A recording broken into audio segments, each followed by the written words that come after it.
that. And outside of that, I think the Gaston Moore operated at a very, very high level. I think that Jake Merklinger looked phenomenal. I mean, He did. it's very impressive to see a freshman going out there and doing what he was able to do. Now, Yeah. as far as the running backs go, I don't remember seeing Dylan Sampson. And for those of y'all that don't know, we didn't get to really catch the beginning of that game. Okay, like we kind of caught that, a little bit more towards. I guess maybe like going into the second half just because we was at Cason's baseball game, but I don't Mhm. know if Dylan Sampson really played. I heard that he started, so I don't know how he actually played. Like we haven't gone back and been No, able to watch any film on him. But I I don't think think he yeah. played. Okay, yeah, I was gonna say if he did play, it was maybe only like a series or something like that. But we did Yeah. get to see, we got to see Bishop go, we got to see Keith go. I like the way that Bishop looked. I think that he ran really hard, especially for a smaller body guy. Again, we haven't really watched the Mhm. film, so we don't know how he did as far as pass protection goes. And I got the Alabama game on just to see how they look right now. But I think that Keith ran pretty tough. You know what I mean? So that's a good thing. But P, what are your thoughts just as far as do you feel like we are going to be going into the transfer portal just after what you saw out there today? Well, I was able to go back and kind of watch kind of rewatch most of the first half. So I did get to see, Keith and Bishop. From based on what I saw today, I think you pretty much have to go into that portal. I feel like Khalifa Keith is still the same guy we saw last season. Now, I mean, towards the end of the first half, he started to kind of show a little more something. Yeah. But I mean, I think his first carry of the game, Edwin Spillman comes, lights him up. One-on-one tackle, like 1-2 yard gain, Yeah. easy. For true freshmen coming here, and hey, we love Edwin Spillman. I think he's a baller. There it But you're is. but you want to be a guy. What's he go about 6 feet? Talking about Khalifa Keith, what's he's like 6 feet 235. Yeah.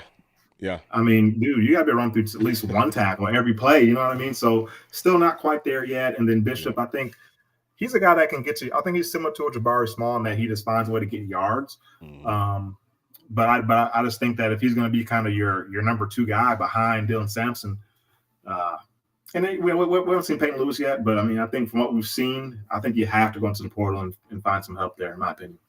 Yeah, I would say the exact same thing. I mean, it's going to be tough to just because we don't have enough numbers.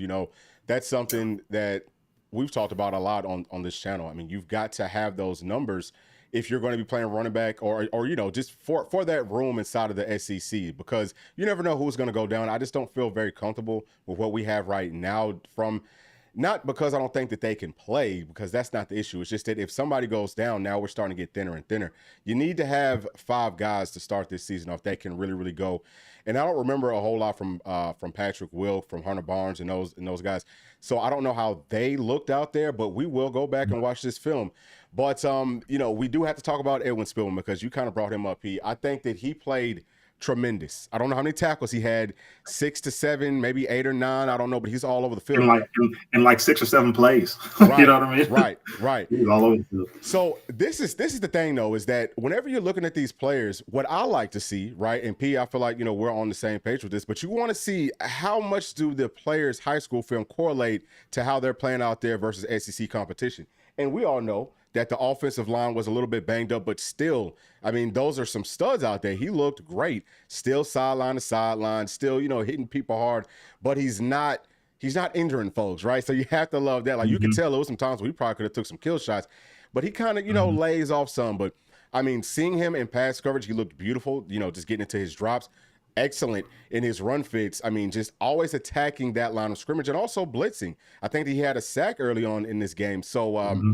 yeah, I mean, Edwin Spillman is a guy that like we kind of talked about. As spring kind of started up, is I think that he's a guy that's going to be in that 4 to 5 linebacker rotation, and he will play this season. I would say with absolute no question. It's not a lot of drop off from him and from the guys that we had last season. But Pete, Yeah. what did you think in just seeing Edwin Spillman out Yeah. here No. with some live I mean, reps? I echo everything you just said. He was flying around, making plays, physical. Just finds a way to get to the ball. And I know he had, I think, back-to-back tackles. Like the play I talked about, he lit up Khalifa Keith, Yeah, and then the very next play, they get it to a tight end across the middle. And maybe he should have been there to maybe prevent him from catching it, but it was like no one else around, and he just kind of just shoots in there and tackles him. And as soon as he hits him, he's immediately down. No yards after contact, good, solid flush tackles. And I mean, he's a guy, like you said, I mean, I was kind of thinking, well, he's young, we got a lot of guys. He might not get to play a ton this year, but I think for me, wherever you have Caleb Perry, I would put Spillman ahead of him. Yeah. So if Caleb Perry is your second string guy, third string guy, whatever, bump him down and put Spillman in his spot is how I saw it today. Yeah, I mean, I would have to concur with that. I saw a couple of times where still Caleb Perry, he's just got to get a little bit more physical still, right? I mean, I would say that he looked better compared to what we saw at the end of last season, but even still, he's got to continue to take those strides. He's got to make more steps forward for the rest of the offseason. I feel like if he wants to have a good opportunity to, really get thrown into that mix this season, because Jordan Burns ain't up on campus yet, but we know that he's another dog. So Arion Carter's not back yet. Herring's not back yet. What is he going to give us? But I think that room looks really, really good. And I also want to talk about Boo Carter, just because I know a lot of people are fired up about the way that he played a whole lot of, really nice plays early on.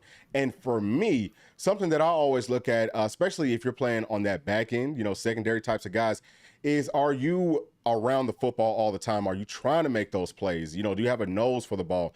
And he most definitely has that, just that it factor, period. On and off the field, I think that he's big time. I don't see any realistic world, P, where he's not playing, I would say, from day one. And I don't know if he's going to start, but he's definitely going to have to play. But what do you think, just to seeing what Boo gave us out there today? Yeah, he's a dog, man. I mean, talk about Edwin Spillman and these high school guys who wanted to see their high school film translate to the field. What we do with Boo Carter, months and months ago, we went and watched full game film of him, at Bradley Central. We watched full game film, and what do we see? We said, hey, this guy is playing defense the same way that I play like Madden. When I'm using the safety, I'm up by line of scrimmage, I'm downhill fast. Like he plays that way, and you saw it today. And he's getting to the ball, like you said, always around the ball, has a nose for it. You watch him when he's kind of away from the play. Good coverage, good technique, rips off the blocks to the outside. He had a play where I think he blitzed from the field. I was playing the star position, and he made a tackle on Khalif Keith. Brought him down pretty much one-on-one in the backfield. So he showed up today, man. He's a guy, and we kind of talked about this when we saw Jordan Thomas kind of give that touchdown to Chaz Nimrod. And we're not coming after anybody here, but we're saying though, Jordan Thomas didn't look good in that play. I went back and got to rewatch it. He didn't look good. Didn't really look too athletic on that play. Does a guy like Boo Carter give you more? It looked like it was a double move from the slot, which was Nimrod. And just kind of imagine a guy that, whose hips aren't fluid, who kind of just bites on the slant and can't redirect and open up. That's pretty much what it was. Yeah. Yep. Slant and go. Sluggo. Sluggo. I feel like a guy like Boo Carter, just from an athletic standpoint, will give you more and be in a better position there. So don't be surprised if Boo Carter is starting. Maybe not game one, but early in the season, I think he might be. Hey, I'm going to tell you, and I mean, again, obviously, this is still spring, so we don't want to, take too much from it. But what we're talking about, everybody, is we're looking at just like the base fundamental stuff, right? That's what you can get from these games. And yeah, I mean, I would say that Boo looked really good. Now, also, I don't really remember what group Boo was going up against, but it might not have been versus, like those ones like Jordan Thomas was going up against. But I feel great about Boo. I mean, he's going to be extremely special. We haven't even really talked about him on special teams, but he looked very fluid, just fielding punts.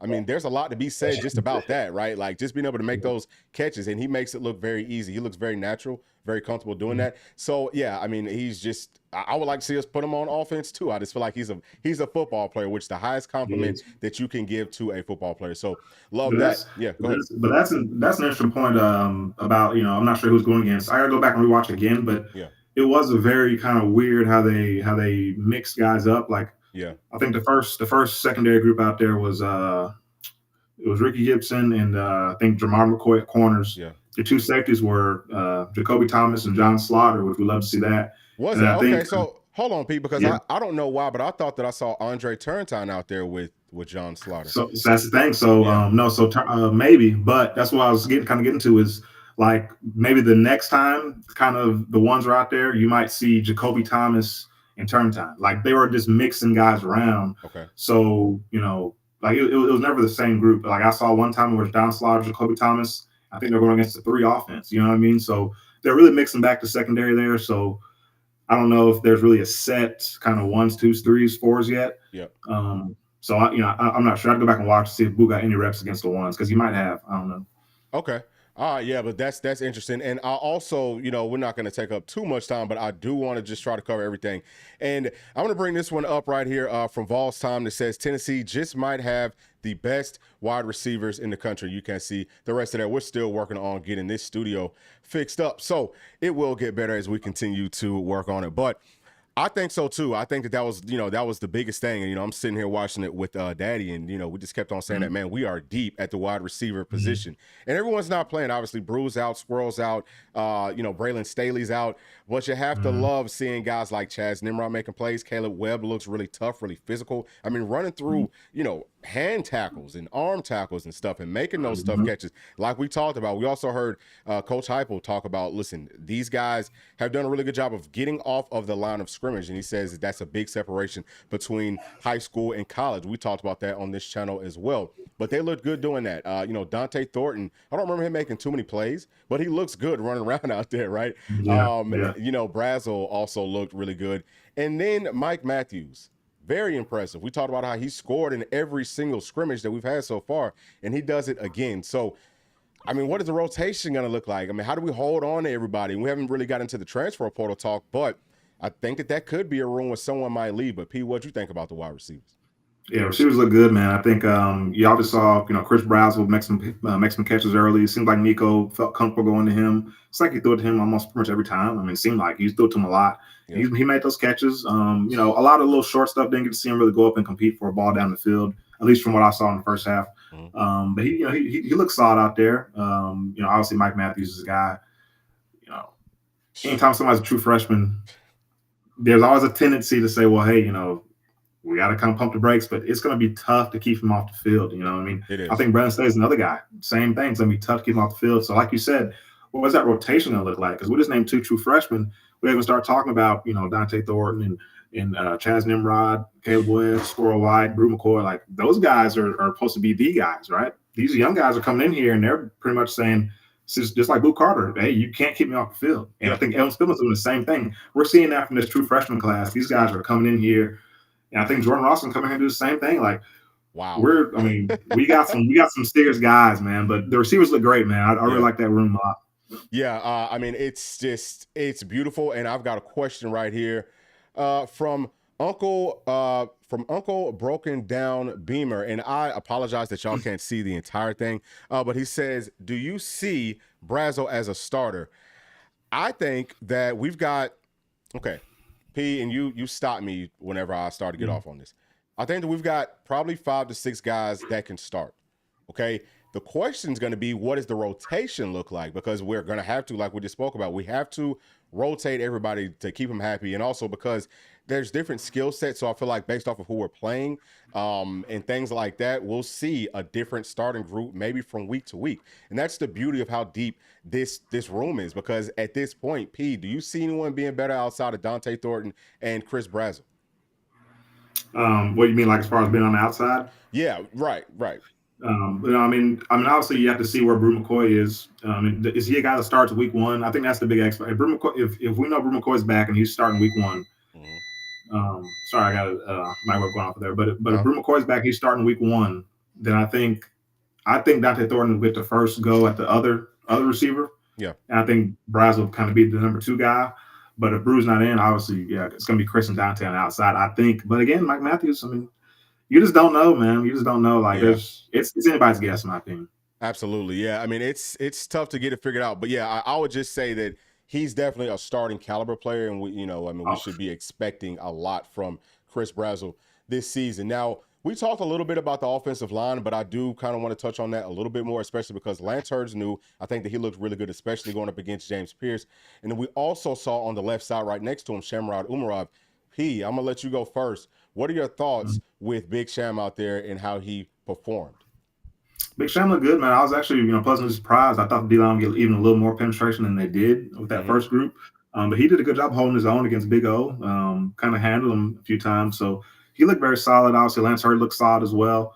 Saw a little bit of John Campbell. He looked good. I mean, really, the whole line looked good overall. Like the young guys.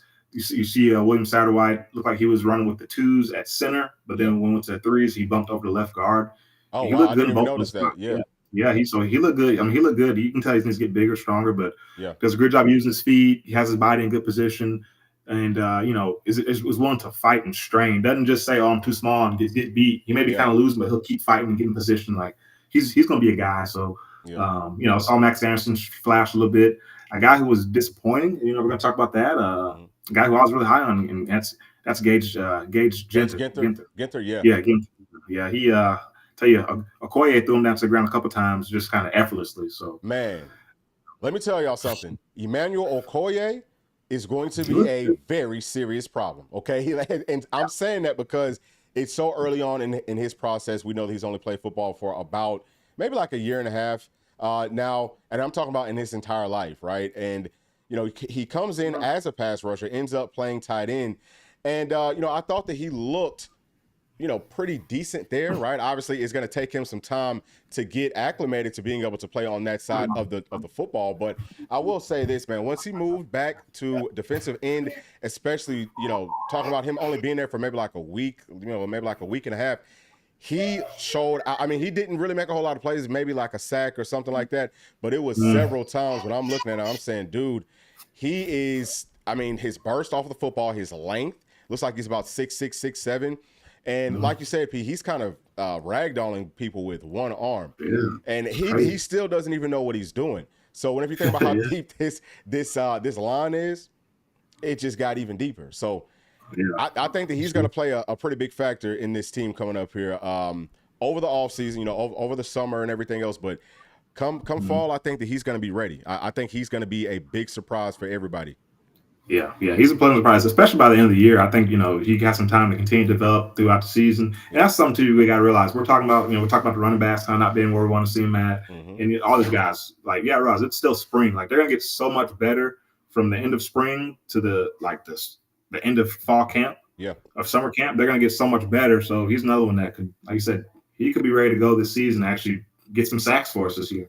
Yeah, and I mean, especially whenever you're talking about freshmen or, new players playing somewhere different, like they're going to grow exponentially. So I think that's something for us to definitely be looking forward to. I didn't see a whole lot from those tight ends, though. And, that was a little bit disappointing to me. Well, really outside of Kitselman, I would say that Kitselman looked like just, again, in the, kind of like bits and pieces that I got to see of the game. I think that he was probably the most impressive, the most consistent. Ethan Davis didn't go. I didn't really see Holden Stage do anything outside of it was a little out route. And I think that it was actually Caleb Perry was guarding him right there on the sideline, and he doesn't make that catch. But we talked about that in yesterday's video, that we want to see these tight ends, these wide receivers making those tough catches, especially, going out of bounds, things like that. And we didn't see that from him, but it's not a cause for concern. But Pete, did you see anything different out of that room? I actually kind of like what I saw in that room. Now, I didn't really see a ton of Holden Stays. I don't know what group he was running with. I thought that was interesting. Something to note is that Kitzman went out there with the ones. He was the first tight end out there. Okay. Which I don't think either of us predicted that. I think we kind of both thought we knew Ethan Davis was out, but we figured it'd be Holden Stays. I'm not sure if Holden Stays even went with the twos. I think with the twos it was number 47, which I think is, I always get Bowder. I get 47 to 88. I get their names mixed up. One of them is Bowder. And one of them, I think, is Hunter or something like that, last name. Yeah, so so I think that Bowder is number 88, and for some reason I want to say that 44 is Crowder, but there's no way. Maybe something, but they both had some catches. 88 looked pretty solid. He had a good catch. So I mean, they look good. I think Kitzman looked good. He ran some good routes. Saw him do like a kind of a little curly Q kind of out and in route. I forget who was guarding him. Yeah. It might have been John Slaughter. Somebody was guarding him, and he was kind of open. If Nico, actually, I think Nico did put it on him. I think it was a 3rd and 5 or something. Nico puts it on him. He gets first down. Yeah. So he looked good out there. Yeah. Shows that he can run the routes. Is athletic, and we already know he's supposed to be a really good blocker as well. So he looked solid. So I like that room, especially considering we didn't have Ethan Davis. And we didn't really get to see much of Holden Stays, which again, I'm not sure what that was about in terms of him not really. We didn't see much of him, so I don't know if he was hurt or they're trying to hide him or what the deal was. Probably, it actually looked to me like we were doing some things to make it exciting for the fans, but we saw the same play ran over and over and over again, which is fine. I mean, that's what you want to see. The biggest thing was coming out of this game healthy, and we did that. Excuse me. I would say that tight end would be a position, even though I feel like we've got 3 really good bodies. you still, I mean, you just want to come out of the game healthy. Like, you don't want to get anybody hurt. And I can kind of pick and choose which group is deeper than the other, but really, we need everybody. So, I think I think that was probably intentional by the staff. And again, I think the Holden Stays is going to be a beast. And now, Uncle Broken Down Beamer asks, did Holden Stays play? And I apologize, I don't know what's going on with that, but it is showing up a little bit funny. And Andrew Fielding is saying no. And we've also got to kind of get to Jalen Matthews. Obviously we had several big time players up on campus. I think most of them starting off on Friday, but Jalen Matthews, the big 5-star offensive tackle, I got to hear him talk. And he said a lot about, he loves this staff and he's getting closer with everybody. But what I found very interesting is that whenever they asked him about the players that came back, he was able to talk about them by name. So that means that, I think that that's a really good thing. A lot of times with these players, if you're not intending on going to a school, you may not know the players that aren't currently on the roster, but he did. I think he talked about Joe Milton, and he named off somebody else. But that was big. And he also talks about getting closer to David Sanders. He was like, yeah, we're getting closer. And I want to say that I heard him say something about, I think that Austin Price asked him, what is he going to be bringing to this team? Or, what would he be bringing to the team? And the way that he answered it was like, well, this is what I'm going to be bringing. And he talked about loyalty, talked about being a leader and things like that. So I feel like he is trending towards Tennessee. If y'all have heard anything from David Sanders, please let us know, because I haven't heard anything just yet. But he's the biggest one for us to watch. But that's two. I mean, obviously, having two guys of that caliber coming up on campus is big. It's huge. Yeah. So I forget the guy's name from On Three. It might have been who's the new guy? Steve Wolfong, I think is over there on Three now. Yeah, I want to say maybe it was him that was talking. He was talking about, the big weekend we got, and David Sanders coming up here, Jalen Matthews coming up here. Yeah. I can't remember exactly what he said about Jalen Matthews, but it was something along the lines of, Tennessee's already in a really good spot, and something like, I expect this weekend to be a big weekend for him. But he's talking about like in relation to Jalen Matthews, and so just based on what you said, because I haven't watched that interview yet from Jalen Matthews, based on what you said. About kind of him saying what I'm going to do when I get here, like kind of speaking as if he's already maybe silently committed. He may have given a freaking pledge to the Daggum staff silently, and maybe Wolfong kind of go with it. I mean, if we get both those guys, so here's a question for you. Yeah. So David Sanders, obviously phenomenal prospect. We kind of look at him as a mini Tyrone. What's the guy? Tyrone Smith. Do you think David Sanders comes in here next season, if he commits to us? Do you think he's a day one guy? Do you think that his size would limit him, and maybe he'd be a guy that, even though he's as good as he is, would still need a year to develop in the college weight room before he's ready to start? Who was that? Jalen? David Sanders. Oh, David Sanders. So, yeah, I would say that he's got a really good shot too. But the thing about it, like we kind of touched on earlier in the show, is that I feel like that offensive line is really their floor, right, is a lot higher than I feel like we've seen with any other group that Coach Heupel has had. So I think that what could end up happening is, as they continue to get better and better, we'll end up, having some players that could start over a David Sanders now, just because we're so deep. But I would say that, he looks really good. And we don't know how much weight he's going to gain in his senior season and all that. But he might be good enough that he can come in and start at right tackle. And if it's not a right tackle, maybe he can start at maybe like a right guard. We're looking for one next year once Spraggs leaves. So, yeah, he's a guy that more than likely is going to get a great opportunity to come out here and perform well for us for sure. And also, I'm going to get to some of these chats, but again, y'all, if you're new, or like if you just got on here, having a little bit of trouble kind of like getting this chat thing fixed. So actually, Pete, what I'm going to let you do is I'm going to let you talk about Ricky Gibson some, because we did have a chat talking about him and what you saw from him. And I am going to get this chat fixed.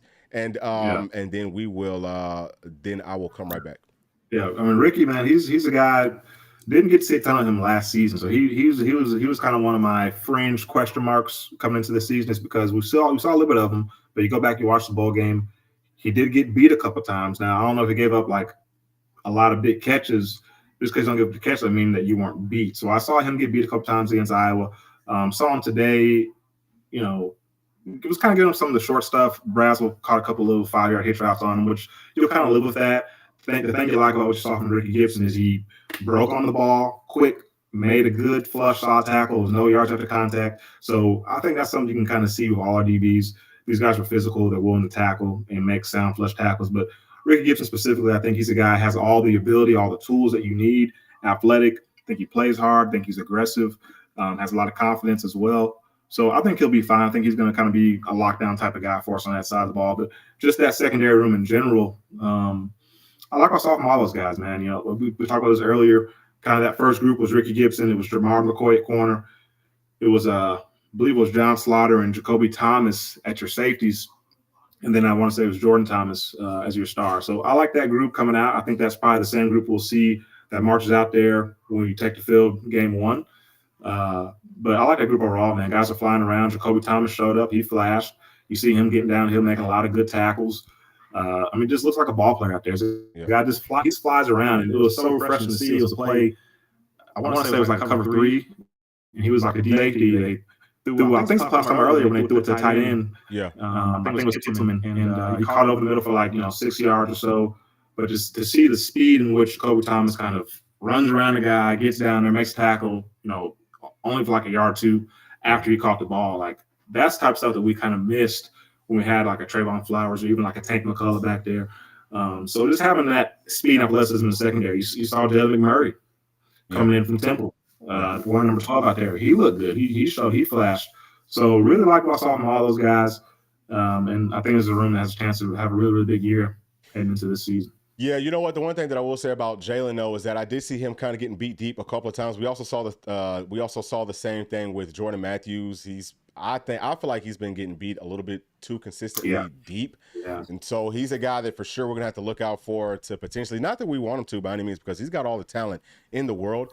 But maybe, I mean, he might be a guy that will enter into that transfer portal. So what I'm going to do, though, y'all, because I did, try to get this thing fixed, and I don't know what happened. It was working just fine earlier, but now it's switched up on me. I'm just going to, pull it up, and I'm going to read the parts. I want to read the entire thing so that y'all will know what it says. So G. White says, great game today. Who is wide receiver weary? And Snead tight end looked good. Who's the 6'7" tight end who got some catches?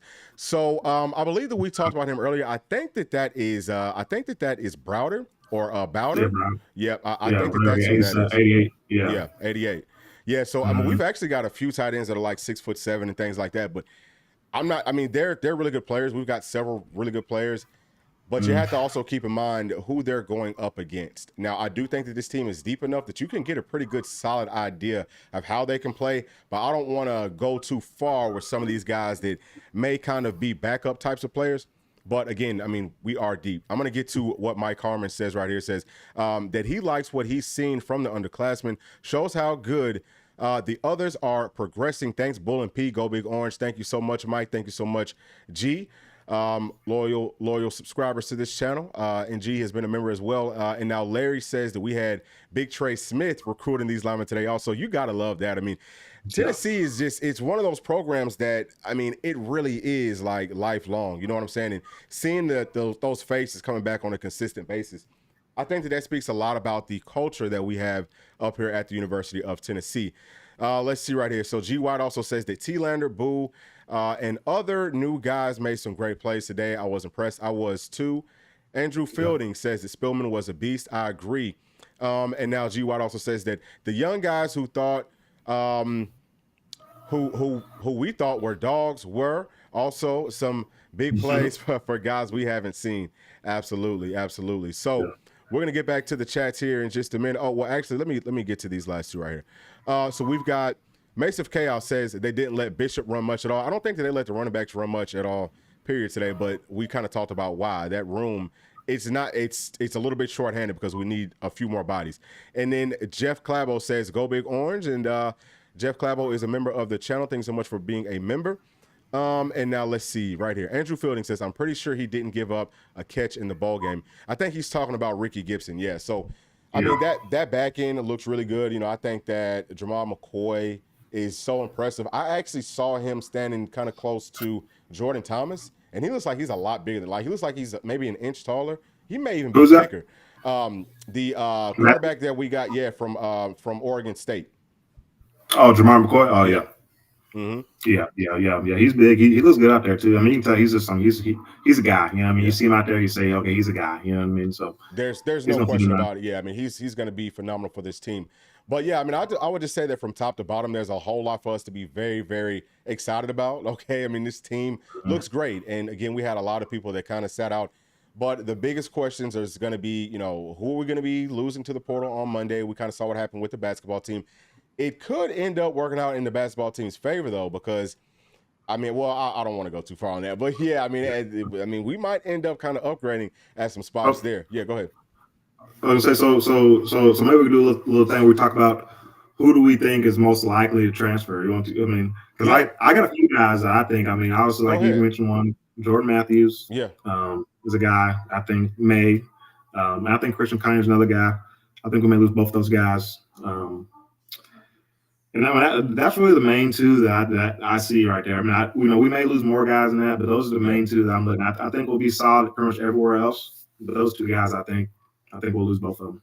Yeah, I mean, it's going to be interesting to see what happens with that wide receiver room too. You know what I'm saying? Like, does Yeah, anybody want to leave up out of there just because you never know? I mean, you just never know. It seems like everybody's happy. I mean, I don't feel like we're going to lose too many people, but we'll probably lose one or mm, two. Whoever we do end up losing, and P, I would kind of second your thoughts that Christian Conyer and Jordan Matthews would probably be kind of high up on that list, but you also got to look at Christian Harrison. Christian yeah, Charles isn't no, playing, but what does he want to do? Nathan Leacock isn't playing, but what no, does he want to do? no.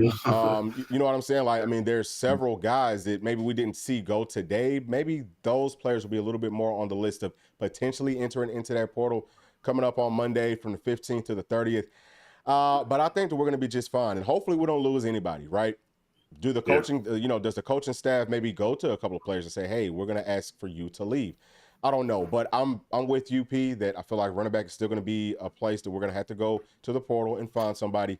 How do you feel about left guard though? Do you feel pretty solid about that position, or do you think that we're still going to be going out and trying to target somebody in the portal coming up here after spring? I mean, I feel decent about it. I think Umar looked good.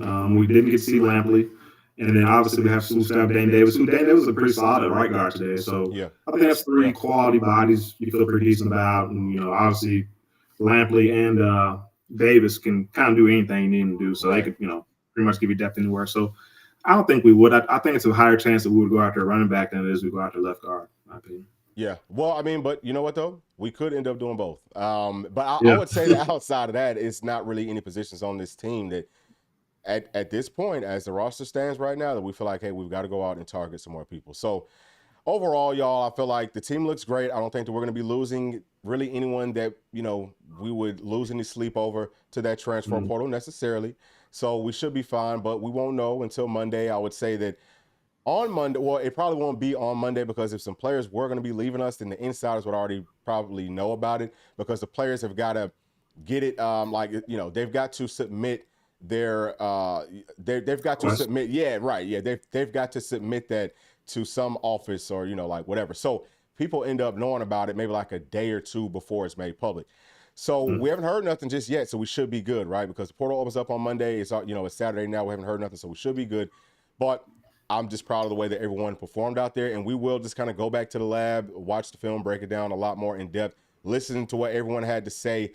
Do we get Jalen Matthews to commit this weekend? What about David Sanders? Who else? Okay, we'll talk about all that coming up here. We might have a video tomorrow, Pete. I don't know if you'll be able to join us. mm, Either tomorrow mm, or on Monday, we'll have something, and we will have a film breakdown that's going to be for members only. So if you would like to, see that, just seeing kind of breaking down what this team looked like from an X's and O's perspective, please do consider clicking that join button just below and becoming a member is the best way to support this channel as we are continuing to grow. But that's going to be it, man. Love y'all so much. Thank y'all for y'all's thoughts, for y'all's input, and for supporting this channel in a very major way.